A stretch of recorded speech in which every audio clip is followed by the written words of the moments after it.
오늘 본문에서 바울은 2차 전도행을 마무리하게 됩니다.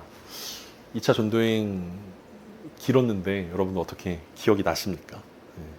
1차 전도여행 때 세웠던 교회를 이제 신방하려고 바울이 전도여행을 시작했는데 바나바와 마가를 데려가는 문제 때문에 이제 갈라지게 되면서 이제 2차 전도여행이 본격적으로 시작했던 것들을 우리는 기억합니다. 그래서 더베와 루스드라라는 지역을 함께 방문했었고 1차 전도여행 때 세웠던 교회였고 거기서 이제 디모데를 만나게 돼서 디모데가 영적 아들로서의 역할들을 감당하는 그곳이 있었습니다. 드로아까지 이제 가게 되어서 아시아에서 여러 지역을 가려고 하는데 자꾸만 길이 막히게 되어서 이제 드로아까지 갔는데 드로아에서 이제 마게도냐 사람의 환상을 보게 되어지고 이제 마게도냐 지역으로 넘어갔던 바울의 모습들이 눈에 생생하게 여러분 그려지지 않습니까?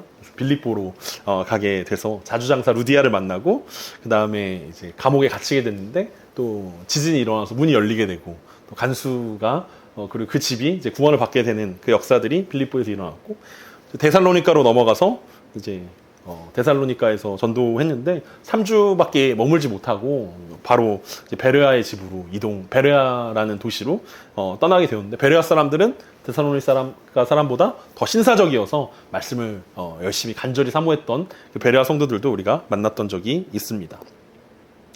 그리고 이제 아덴으로 급하게 데살로니가로부터 이제 바울을 잡으러 왔던 사람들을 피해서 이제 급하게 아덴으로 넘어가게 됐고 이제 아덴에서 만났던 스토아 학파 그리고 에피크로스 학파의 철학자들과 이제 논쟁도 하고 그다음에 복음을 제시하기도 하고 그 다음에 넘어왔던 곳이 이제 고린도라는 지역이고 오늘 이제 고린도에서 이제 마지막 부분들을 우리가 보게 됩니다. 2차 전도여행의 이 여행지를 쭉 보면서 제 마음 가운데 어떤 생각이 들었냐면 다음 수련회로 한번 여기 가야겠다. 라는 생각을 가지고 제가 알아봤는데 비용과 일정이 만만치 않아서 안 되겠다. 여기까지 가는 건 좀 무리가 있겠다. 그리고 이제 2000년이 지났기 때문에 약간 좀 변질됐다. 상업적으로 좀 변질됐다. 바울이 세웠던 교회, 바울이 섰던 설교한 장소다. 이렇게 얘기하는데 그냥 2000년 속에 성경 속에 그곳으로 그냥 마음속에 남겨놓자. 실제로 봤다가 우리가 실망할 수도 있으니까. 그래서 혼자 검색하고 혼자 알아보다가 그냥 혼자 포기했던 일들이 있었습니다. 중요한 것은 이제 고린도라는 지역에서 이제 그 바울이 전도여행을 끝내고 오늘 어디로 가냐면 이제 에베소로 넘어가게 되는데 에베소가 바로 2차 전도여행과 3차 전도여행의 브릿지 같은 역할들을 감당하는 곳입니다. 그래서 2차 전도여행의 마지막 기착지가 이제 에베소였고 3차 전도여행에서 주로 바울이 활동하는 곳이 바로 에베소라는 곳입니다. 그래서 그 에베소에 대한 자세한 이야기들은 19장에 넘어가서 이제 자세히 하게 될 건데 오늘 바울이 어떻게 전도여행을 마무리하고 또 어떻게 3차 전도여행을 시작하는지까지가 이제 오늘 우리가 함께 살펴봐야 하는 본문 중에 하나일 것입니다. 그래서 오늘 본문들을 함께 보면서 그 하나님을 사랑하는 사람들이 어떻게 하나님을 사랑하는가 그 하나님을 사랑했던 바울과 하나님을 사랑했던 브리스길라와 아굴라와 또 하나님을 사랑했던 디모데와 실라가 어떻게 하나님을 사랑하는가 그들이 하나님을 사랑했던 방식들을 우리가 함께 살펴보면서 우리는 어떻게 하나님을 사랑해야 할 것인가 우리가 하나님을 사랑하는 방식은 무엇인지 함께 고민하고 생각해보는 시간 되었으면 좋겠습니다. 오늘 본문 18절과 19절입니다. 바울은 더 여러 날 머물다가 형제들과 작별하고 배 타고 수리아로 떠나갈새 브리스길라와 아굴라도 함께하더라. 바울이 일찍이 서원이 있으므로 갱그레아에서 머리를 깎았더라. 여기까지 보겠습니다. 지난주 고린도에서 한바탕 소동이 일어났었던 것들을 여러분 다들 기억하실 것입니다.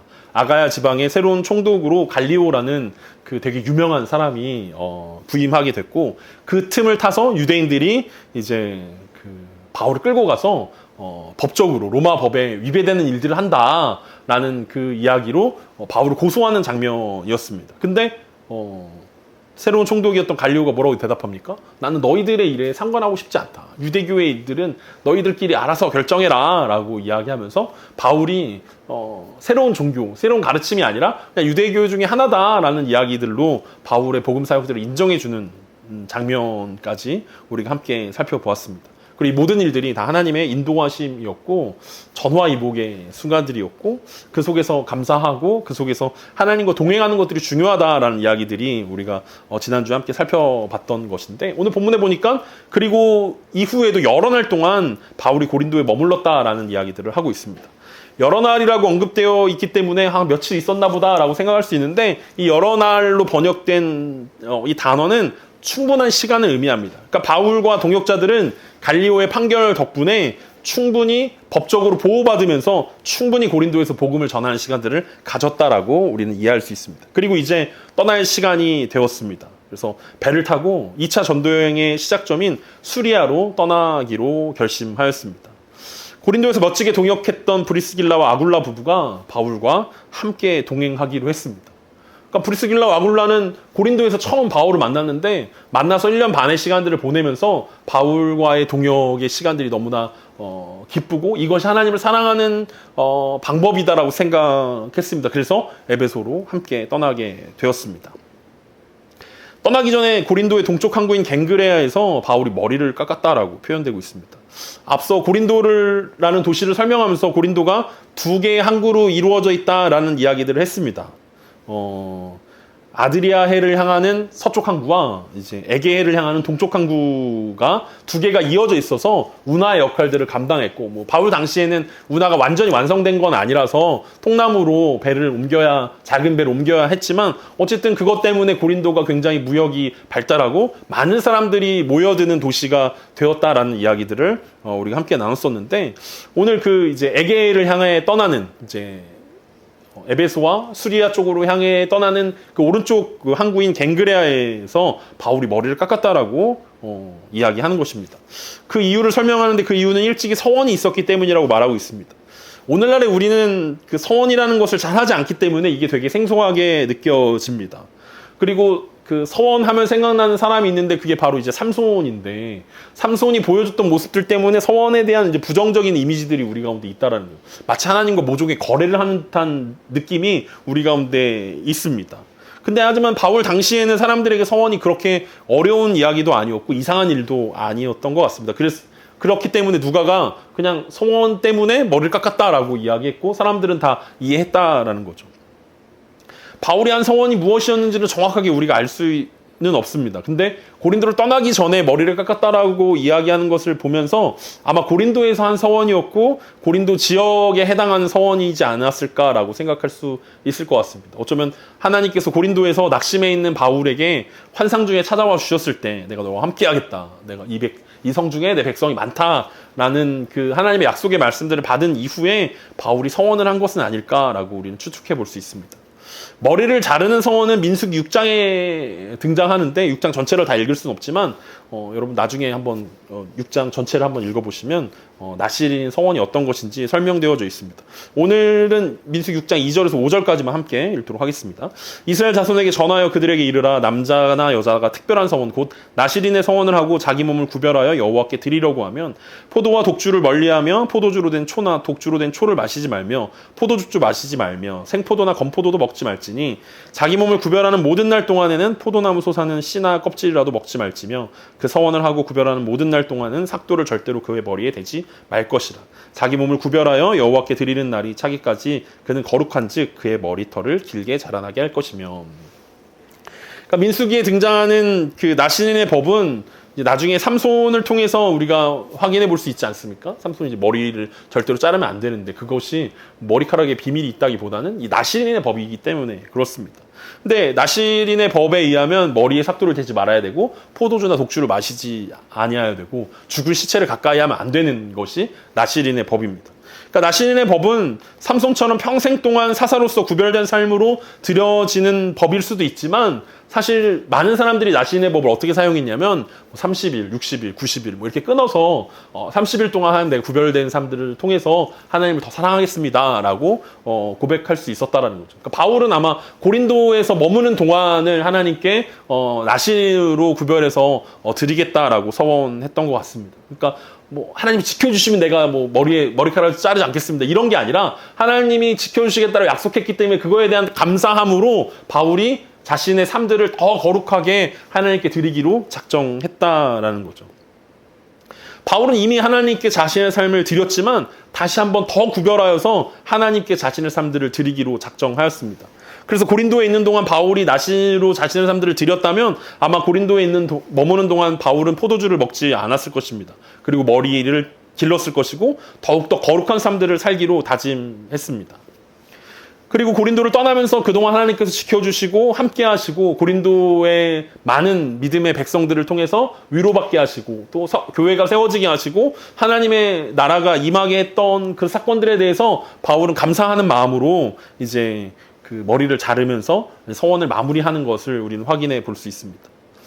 그러니까 바울이 했던 것은 하나님 고린도에서 나를 지켜주시면 제가 절대로 포도주를 먹지 않겠습니다. 하나님께서 저를 지켜주시고 모든 악에서 구별해 주시고 이곳에 교회가 세워지게 한다면 저는 포도주를 영원히 먹지 않겠습니다라는 하나님과 거래를 위한 서원이 아니라 하나님이 함께 하신다는 약속 가운데 감사함으로 반응했던 것들이라고 우리가 생각할 수 있습니다. 오늘날 포도주를 안 먹는 거 그리고 머리를 안 자른다라는 것은 사실 뭐 그렇게 어려운 일들이 아니기 때문에 이게 뭐가 그렇게 중요한 건가라고 생각해 볼 수 있습니다. 머리 뭐 안 자르면 장발이 되면 되는 거고 포도주는 원래 안 마시는 거니까 뭐 그냥 쉽게 우리가 지나갈 수 있는데 이 고대 근동지방에서는 이 포도주를 안 마신다라는 것은 사실은 상상하기 어려운 일들입니다. 오늘날에도 막 이것 때문에 예수님도 포도주를 마셨는데 우리도 술을 먹으면 안 되겠냐 뭐 이렇게 질문하는 사람들이 있지 않습니까?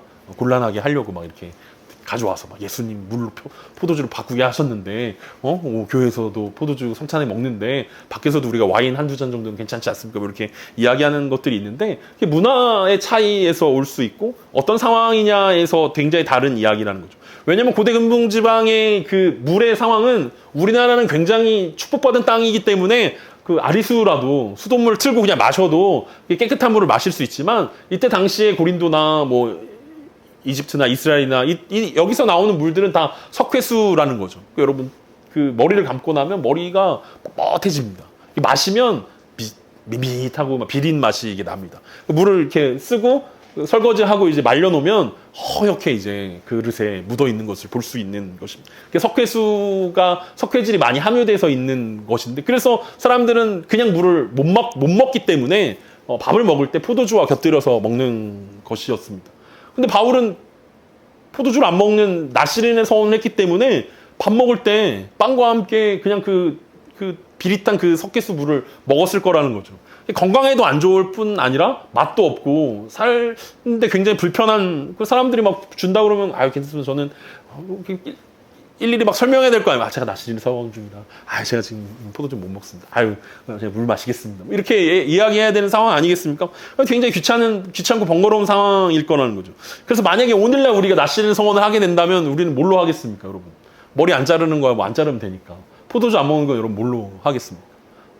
아마 제 기준으로 제가 만약에 나시린 서원을 한다면 하나님 제가 일정 기간 동안 하나님께 특별히 거룩하게 되기 위해서 고기를 끊겠습니다. 뭐 이 정도는 돼야 이게 포도주 안 먹은 거랑 좀 비할 수 있지 않을까. 뭐 아니면 좀 더 더 어렵게 한다면 제가 밀가루를 끊겠습니다. 뭐 이렇게 막 밀가루 끊는다라는 거 굉장한 거 아닙니까? 이게 뭐 사람마다 뭐 차이가 다르겠지만 저의 경우에 개인적으로 밀가루와 고기를 끊으라고 이야기한다면 이건 거의 순교에 가까운 뭐 그런 서원이 될 것 같은데 바울이 지금 포도주를 안 먹겠다라고 이야기했던 그것이 바로 그 정도 되는 서원이라고 이야기할 수 있습니다. 그러니까 바울은 자기 자신의 방법대로 하나님을 사랑했다라는 거죠. 그러니까 누가 시켜서 한 거면 얼마나 억울하겠습니까? 너 금식해. 이래서 만약에 누가 시켜서 하는 금식이라면 여러분 되게 억울하지 않습니까? 나 하기 싫은데 막 수련회 가고 막 이러면 릴레이 금식하고 막 이러면 막 맨날 까먹고 막 미안하다 그러고 정죄하고 나는 굶었는데 넌 안 굶었냐 막 이러면서 정죄하고 막 비난하고 뭐 이런 상황들이 있는데 누가 시켜서 했기 때문에 그렇다는 거예요. 바울은 누가 시켜서 한 게 아니라 자신이 서원하는 마음, 감사하는 마음으로 하나님을 사랑하는 마음으로 자신을 특별히 더 거룩하게 구별해서 하나님께 드렸다라고 이해할 수 있습니다. 하나님을 너무 사랑했기 때문에 건강에 좋지 않지만 고린도에서 포도주를 입에 대지 않고 더 하나님께 집중하는 시간들을 갖겠다라고 말했다라는 것입니다. 그리고 그것이 끝남을 이제 갱그레아에서 떠나는 항구에서 머리카락을 자름으로써 하나님께 감사의 표현을 감사의 제사를 드렸다라고 이해할 수 있을 것입니다. 이어지는 19절부터 21절입니다. 에베소에 와서 그들을 거기 머물게 하고 자기는 회당에 들어가서 유대인들과 변론하니 여러 사람이 더 오래 있기를 청하되 허락하지 아니하고 작별하여 이르되 만일 하나님의 뜻이면 너희에게 돌아오리라 하고 배를 타고 에베소를 떠나. 수리아로 떠난 바울 일행은 먼저 에베소에 도착했습니다. 이 당시 항해 기술도 물론 문제가 되겠지만 수리아까지 한 번에 가는 것들은 상당히 어려운 일들이었고 식량 문제도 있고 또 교역의 측면에서도 있었기 때문에 중간중간 항구들을 들러야 자기가 원하는 데 갈 수 있었다라는 거죠. 그러니까 뭐 중간에 배를 갈아타야 되기도 했고 수리아까지 간다라고 약속은 했지만 중간중간 상황들이 변하는 상황들도 있었을 것입니다. 그래서 처음 바울이 수리아로 가면서 처음 들렸던 곳은 바로 건너편에 있는 에베소였습니다. 그런데 이 에베소는 사실 바울이 2차 전도여행을 시작하면서 가장 가고 싶었던 도시라고 이해할 수 있습니다. 왜냐하면 아가야라는 지방의 고린도가 가장 큰 도시라면 아시아 지방에서는 가장 큰 도시가 바로 에베소였기 때문에 그렇습니다. 그러니까 고린도 다음 가는 도시가 에베소라고 이해할 수 있습니다. 그래서 바울이 2차 전도여행을 시작하면서 자꾸 그 아시아 쪽으로 가려고 하는데 성령이 막아서 못 갔다라고 이야기했을 때 그 아시아를 대표하는 도시가 바로 에베소였다는 거죠. 그렇다면 그 꿈에 그리던 그 에베소에 오게 되었기 때문에 그럼 바울이 일정을 바꿔서라도 더 오래 머물 법도 한데 바울은 그렇게 오래 머물지는 않았습니다. 브리스길라와 아굴라를 그 에베소라는 도시에 머물게 하고 바울은 행하던 대로 회당에 들어가서 유대인들과 변론하였습니다. 여기서 변론이라고 번역된 단어는 강론하다, 설교하다에 가까운 말인데 바울이 했던 설교는 무엇이었겠습니까? 우리가 잘 알고 있는 것처럼 회당에 들어가면 바울은 무조건 설교를 했는데 그 설교는 우리가 잘 알고 있는 예수님에 대한 내용들이었을 것입니다. 다음 주에 이제 아볼로라는 사람에 대해서 우리가 함께 살펴보게 될 텐데 아볼로가 고린도에서 설교했던 내용, 이제 브리스길라와 아굴라를 통해서 성경의 내용들을 배운 다음에 아굴라가 설교를 어떻게 했는지 잠깐 살펴보면 사도행전 18장 28절에 아굴라가 이렇게 설교합니다. 이는 성경으로서 예수는 그리스도라고 증언하여 공중 앞에서 힘있게 유대인의 말을 이기미러라. 그러니까 바울이 했던 설교를 브리스길라 아굴라가 아볼로에게 전달한 거고 아볼로도 똑같이 그렇게 설교했다라는 것을 우리는 확인해 볼 수 있습니다. 그러니까 바울이 에베소에서 회당에 올라가서 뭐라고 설교했냐면 예수는 그리스도다. 구약 성경에 나타난 약속된 메시아는 바로 예수님이다 라는 사실들을 바울이 변론하고 강론하고 설교했다라는 이야기들을 우리는 확인해 볼 수 있습니다. 여러 사람들이 바울의 이야기에 귀를 기울였습니다. 더 듣고 싶어 했고 더 배우고 싶어 했습니다. 하지만 바울은 어떤 이유에서든지 급하게 떠나야만 했습니다. 앞에서 얘기했던 것처럼 그렇게 꿈에 그리던 에베소인데 사람들도 원하고 자기가 가고 싶었던 곳이기 때문에 더 오래 머물러 있었으면 좋았겠다라는 생각들을 하는데 바울은 그렇게 하지 않았습니다. 그러면서 바울은 이 한마디를 덧붙입니다. 만일 하나님의 뜻이면 너에게 돌아오겠다고 약속하고 에베소를 떠났던 것입니다. 그러니까 바울이 결정하게 된 에베소를 빨리 떠나야겠다라는 결정의 근거는 하나님의 뜻이라는 것입니다. 하나님을 사랑하는 방법 중에 하나가 바울은 하나님의 뜻대로 행하겠다라는 것이었습니다. 브리스길라와 아굴라가 그 에베소까지만 동행하게 된 이유는 바로 바울이 급하게 에베소를 떠나야만 했기 때문에 그렇습니다. 브리스길라와 아굴라가 처음부터 에베소까지만 동행하기로 했는지 아니면 중간에 계획이 바뀌었는지는 우리는 알 수 없지만 바울을 통해서 브리스길라와 아굴라 부부는 하나님을 사랑하는 방법이 하나님의 뜻 가운데 있는 것이다라는 것들을 잘 배웠습니다. 그래서 인간적으로는 바울과 함께 하고 싶었지만 하나님의 뜻이라면 이 새롭게 바울의 설교를 통해서 그리스도인이 된 사람들을 그 제자들을 굳게 세워야 하는 것이 자신들이 마땅히 해야 할 하나님의 뜻이다라는 것들을 순종함으로 깨닫게 되어지고 그곳에 머물기로 결정했습니다. 바울은 이 두 부부에게 새롭게 믿음을 갖게 된 사람들을 부탁하고 떠났습니다. 그리고 바울이 덧붙였던 만일 하나님의 뜻이라는 단어는 우리가 보통 사람들의 부탁을 거절할 때 쓰는 단어 아닙니까? 뭔가 부탁하면 제가 기도해보고 결정하겠습니다. 이러면 사실 10의 9는 거절하겠다는 뜻이거든요. 뭐 좀 구역장 좀 해주시겠습니까? 뭐 좀 섬겨주시겠습니까? 뭐 좀 하겠습니까? 라고 이야기할 때 제가 기도해보고 하나님의 뜻을 분별해보도록 하겠습니다. 이거는 보통 정중한 거절의 뜻인데 바울은 거절의 뜻으로 이 단어를 사용하지는 않았습니다. 왜냐하면 바울이 2차 전도여행을 시작하면서 에베소 오고 싶었지만 자꾸만 가로막히게 되는 상황들을 통해서 바울이 배웠던 것은 내 뜻이 중요한 게 아니라 내 계획이 중요한 게 아니라 상황이 중요한 게 아니라 하나님의 뜻이 가장 중요하다는 것들을 이 2차 전도여행을 통해서 배웠기 때문에 그렇습니다. 그래서 하나님의 뜻이면 돌아오겠다라는 말은 거절이 아니라 사실은 약속이었다라는 거죠. 하나님이 막으시지만 않으면 내가 반드시 여기 오겠습니다 라는 말을 바울이 에베소에 전달한 것입니다. 하나님이 2차 전도여행을 시작할 때처럼 특별하게 막지만 않으신다면 반드시 오겠다라는 약속을 한 것입니다. 물론 바로 돌아오는 데는 시간이 꽤 걸렸습니다. 1년이 넘은 시간들이 뒤에 이제 에베소 오게 되지만 바울은 자신의 약속을 지키게 됩니다. 그리고 이제 바울이 탄 배가 가이사랴에 도착하게 되었습니다. 22절과 23절입니다. 가이사랴에 상륙하여 올라가 교회 안부를 물은 후에 안디옥으로 내려가서 얼마 있다가 떠나 갈라디아와 부르기아 땅을 차례로 다니며 모든 제자를 굳건하게 하니라. 여기 도착한 곳은 가이사랴지만 우리는 가이사랴가 예루살렘과 가장 가까운 항구라는 사실들을 잘 알고 있습니다. 그리고 보통 사람들은 예루살렘을 향해서 올라간다라는 표현을 사용하고 있기 때문에 가이사랴에 상륙하여 올라가 교회 안부를 물었다라고 했을 때 이 교회는 어느 교회겠습니까? 어느 교회겠습니까?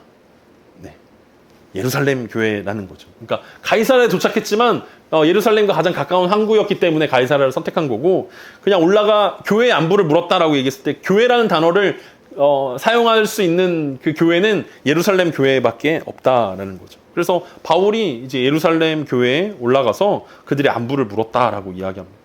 그러니까 바울의 서신들을 잘 보면 마지막 마무리되어지는 부분에서 늘 안부를 묻지 않습니까? 누군가의 무난하라 라고 안부를 묻는 것을 마무리하는데, 이 안부를 묻는다라는 것은 단순히 그냥 거칠애나 인사말이 아니라 굉장히 중요한, 바울과 그리스도인의 삶들에 있어서는 굉장히 중요한 일들이었습니다. 그들이 그리스도 안에서 한 형제고 자매고 복음을 위해서 동역하고 있다는 사실들을 확인하는 아주 중요한 시간들이었다라고 이야기할 수 있습니다. 그래서 초대교회 성도들이 했던 것 중에 중요한 것이 무엇이었냐면 신방가는 일이었습니다. 서로가 서로를 신방하는 일이었어요. 가난한 자들을 신방하고 이제 구제의 물품들을 나눠주고, 그리고 그 그리스도를 전파하는 것 때문에 감옥에 갇힌 그 죄인들, 그러니까 뭐 잘못해서 죄수가 된 게 아니라 복음을 전하다가 감옥에 갇힌 사람들을 신방하고 무난하고, 근데 무난할 때 어떻게 하냐면 거룩한 입맞춤으로, 뭐 모르는 사람이지만 복음을 위해서 헌신하다가 감옥에 갇혔기 때문에 서로 입맞춰주고 안부를 묻는 것이 그들의 일상이었던 것들을 우리는 생각해 볼 수 있습니다. 그래서 그들의 안부를 묻고 거룩하게 입맞춤을 함으로 그들이 그리스도 안에서 한 형제 자매다라는 사실들을 확인했고, 그것 때문에 교회는 굉장히 많은 오해들을 받기도 했습니다. 막 외간 남자랑 뽀뽀를 한다. 뭐 사람들이 보기 되게 이상한 거 아닙니까? 갑자기 감옥에 가가지고 모르는 사람이랑 입 맞춘다. 이상한 일이라고 사람들이 생각했을 정도로 안부를 묻는다라는 것은 초대교회가 보여줬던 굉장히 중요한 의식과 사건 중에 하나라고 이야기할 수 있는데, 바울이 바로 그 일들을 했다라는 거죠. 예루살렘에 있는 성도들을 만나서 그들에게 안부를 묻고 그들과 함께 2차 전도여행에서 하나님이 어떻게 일하셨는지 예루살렘 교회에 보고하는 일들이었을 것입니다. 1차 전도여행에서는 바울이 아시아 지방을 전도했는데 2차 전도여행에서는 마게도냐와 아가야 지방을 두루 다니면서 복음을 전했고, 그곳에서 성령님께서 어떻게 역사하셨는지에 대해서 이야기를 나누는 간증의 시간들을 가졌을 것입니다. 그리고 바울의 보고를 통해서 많은 예루살렘에 있는 사람들이 복음이 이제 아가야 지방까지 전달되었구나. 이제 로마까지 가야겠구나. 이제 서머나라는 이 땅끝까지 이르러야겠구나라고 마음에 도전을 주는 시간들이 바로 바울이 안부를 묻는 시간들을 통해서 예루살렘 교회에 도전하는 시간들이 됐을 것입니다. 그리고 이제 다시 보고와 안부를 마친 후에 일주일을 걸어서 안디옥으로 내려갔습니다. 자신을 기도하고 파송해 주었던 안디옥 교회에서 예루살렘 교회처럼 선교 보고를 마쳤습니다. 바울은 쉬지 않았습니다. 안디옥에서 또 하나님의 은혜를 나누고 새롭게 깨달은 하나님의 말씀을 나누고 형제들을 굳게 했습니다. 얼마간의 시간이라고 쓰여져 있는데 학자들의 말에 의하면 6개월에서 9개월 되는 시간 동안 안디옥에 머물면서 바울은 안디옥 교회를 다시 든든하게 하는 일들을 감당하다가 다시 3차 전도여행을 떠나게 되었습니다. 바울이 복음을 전했던 갈라디아 지방과 부르기아 지방을 돌아다니면서 모든 제자들을 굳건하게 했습니다. 자신의 고향이었던 길리기아 다소, 그리고 비시디아 안디오, 손 마른 사람들을 고쳤던 루스드라, 자신이 만났던 사람들, 그리고 혹은 자신이 만났던 사람들을 통해서 다시 예수 그리스도를 믿게 된 사람들, 그리고 그 제자들에게 복음을 다시 한번 소개하고 그들의 삶을 지지해주고, 쓰러진 형제가 있다면 다시 일으켜주고 다시 힘있게 복음 위에 굳게 설 수 있도록 도와주는 3차 전도여행이 이렇게 시작된 것입니다. 이것이 바울이 하나님을 사랑하는 방식이었습니다. 바울에게 많은 사람들이 이야기했을 것입니다. 이제 나이도 있는데 좀 쉬면서 하시면 어떻겠습니까? 그래도 안식년이라도 가지셔야지 왜 이렇게 열심히 하냐고 사람들이 물어봤을 것입니다. 아니면 어떤 사람들은 아직도 텐트 고치고 있냐고, 아직도 천막 만들어서 팔면서 돌아다니고 있냐고 비아냥거리기 비아냥거리는 사람들도 있었을 것입니다. 돈도 안 되는 일에 왜 이리 열심히냐, 몸 다치고 상해가면서 왜 이리 고생이냐, 밥이 나오냐 떡이 나오냐라고 사람들은 질문하기도 했을 것입니다. 그렇게 사서 고생하면 뭐 누가 한 자리 준다라고 얘기했냐라고 묻는 사람들도 있었을 것입니다. 그런데 바울은 그런 것에 개념치 않았다라는 거죠. 많은 사람들이 생각하기에 바울은 지금 쉬는 것이 맞았을 수도 있습니다. 많은 사람들이 생각했을 때 바울은 이쯤에서 그만 전도 여행을 마쳐도 누구 하나 뭐라 하는 사람이 없었을 것입니다. 굳이 왜 바울이 이미 돌에 많이 맞았고 이미 죽을 뻔한 경험들을 너무나 많이 했는데 2차 전도여행을 통해서 수많은 그 사건과 사고의 핵심에서 많은 사람들의 그 지탄과 대적들을 당하고 또 바울을 죽이려는 수많은 사람들 가운데 간신히 살아 돌아왔는데 굳이 바울이 또 3차 여행을 가야 되나 라고 생각했을 수도 있습니다. 오늘날 같으면 뭐라고 얘기하겠습니까? 이제 쉬면서 좀 좋은 곳도 다니시고 좋은 음식도 드시면서 좀 말년을 좀 편하게 보내십시오. 이제 그 상선 같은 거 그만 타시고 유람선 타고 다니시라고, 좋은 음식 먹고 좋은 와인 먹고 좋은 곳에 가서 즐기면서 쉬엄쉬엄 하십시오라고 이야기했을 텐데 바울은 하나님을 사랑하는 방식이 그런 방식이 아니었습니다. 그렇게 하나님을 사랑한다라고 고백할 수 없다라고 바울은 생각했던 것입니다. 그래서 다시 걸어가는 것입니다. 다시 걸어서 아시아로, 자신이 복음을 전했던 갈라디아로, 자신의 복음 때문에 세워졌던 그 교회들과 형제들을 보러 한 걸음 한 걸음 뚜벅뚜벅 걸어가는 바울의 모습들을 보게 됩니다. 그러면서 사도행전 20장 24절에서 바울이 이렇게 유명한 고백을 남기게 됩니다. 내가 달려갈 길과 주 예수께 받은 사명, 곧 하나님의 은혜의 복음을 증언하는 일을 마치려 하면은 나의 생명조차 조금도 귀한 것으로 여기지 아니하노라. 바울의 이 고백을 보면서 여러분은 어떤 방식으로 하나님을 사랑하고 계십니까? 바울의 방식처럼 여러분도 하나님을 사랑하고 싶습니까? 우리가 바울처럼 예수님을 믿읍시다 라고 이야기한다면 우리는 모두 다 동의할 것입니다. 그래, 바울의 믿음 본받아야지 라고 이야기할 텐데, 바울처럼 하나님을 사랑합시다 라고 이야기한다면 저 바울처럼 사랑하기는 조금 어려울 것 같습니다. 그래서 왠지 하나님을 믿는 것과 하나님을 사랑하는 것 사이에 뭔가 큰 차이가 있다라는 사실들을 우리는 깨닫게 됩니다. 하나님을 믿는 것은 우리가 얼마든지 커져갈 수 있는데, 하나님을 사랑하는 것은 조금 작게 사랑하고 조금 작게 순종하고 조금 작게 따르는 것이 우리들이 살아가는 방식, 그리고 우리가 하나님을 사랑하는 방식 중에 하나지 않을까. 바울처럼 사는 건 좀 어렵습니다. 바울처럼 생명조차 조금도 아까운 것으로 귀한 것으로 여기지 않고 살아가는 거. 2차 전도여행을 마친 지 얼마 되지 않아 바로 3차 전도여행을 떠나고 매맞은 상처가 아물기도 전에 바로 매맞은 곳으로 달려가는 그 바울의 모습들을 보면서 우리는 바울처럼 하나님을 사랑하는 것들은 조금 어렵습니다 라고 고백할 수밖에 없을 것입니다. 바울처럼 여러분들이 포도주를 끊으라는 말도 아닙니다. 그리고 바울처럼 어디를 떠나라고 하는 이야기도 아닐 것입니다. 하나님을 사랑하는 마음을 우리가 사는 그곳에서 우리가 우리의 방식으로 하나님을 사랑하는 방법들을 우리가 만들어 가야 한다라는 것입니다. 오늘 본문에 나왔던 브리스길라와 아굴라가 바로 그 방법들을 만들어낸 것 아니겠습니까?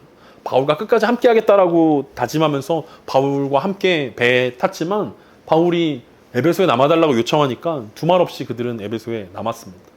로마라는 곳에서 잘 나가던 그 사업들을 어쩔 수 없이 정리하고 고린도라는 곳에 와서, 고린도에서도 사업이 꽤 잘 됐을 거 아니겠습니까? 그 이스미야 경기 때문에 그곳에서 이제 기반을 잘 잡고 이제 좀 살만하구나 라고 생각했는데, 이제 바울이 이제 떠난다고 하니까 그럼 우리도 가는 게 맞는가 하고 생각하고 바울과 함께 동행하게 됐는데, 중간에서 난데없이 바울이 남아주십시오 라고 이야기하면서 에베소에 남겼을 때 이 브리스길라와 아굴라 마음 가운데 어떤 마음이 들었겠어요? 바울이 우리를 버렸다, 바울이 우리를 배신했다, 뭐 이런 마음이 들었겠습니까? 우리는 이곳에 남아서 하나님을 사랑하는 방법들을 만들어야겠다. 에베소에서 남아있는 성도들을 섬김으로 하나님을 사랑하는 방식을 우리 나름대로 하나님을 사랑하자라고 결심하고 그들이 에베소에 남았을 때 다음 주에 보게 될 아굴라와의 멋진 만남들이 준비되어 있는 것들을 보게 됩니다. 우린 바울처럼 순회 선교자는 아니기 때문에 이곳저곳 돌아다니지는 않습니다. 하지만 이 땅에 살아가지만 선교사의 마음으로 직장과 가정과 우리와 관계 맺는 사람들을 섬기고 사랑하는 것이 바울이 하나님을 사랑하는 방식이었다라는 것들을 우리가 생각해 볼 수 있을 것입니다. 우리가 하나님을 사랑하는 방식을 만들어내야 할 것입니다. 나는 하나님을 믿기는 하지만 하나님 그렇게 뜨겁게 사랑하고 있지는 않습니다 라고 고백할 수밖에 없다면 우리 마음들을 다시 한번 돌아보고 하나님을 뜨겁게 사랑하는 것이 하나님을 뜨겁게 믿는 것과 동일하다라는 사실들을 우리가 생각해 볼 수 있었으면 좋겠습니다. 얼마 전에 제가 이런 선교단체에 82세 된 은퇴하신 목사님이 찾아오셨습니다. 일본으로 자기가 선교를 떠나겠다라고 얘기를 하셨습니다. 많은 사람들이 말렸습니다. 아니 82세면 그냥 이제 조용히 그냥 말년을 준비하시는 게 어떻겠습니까?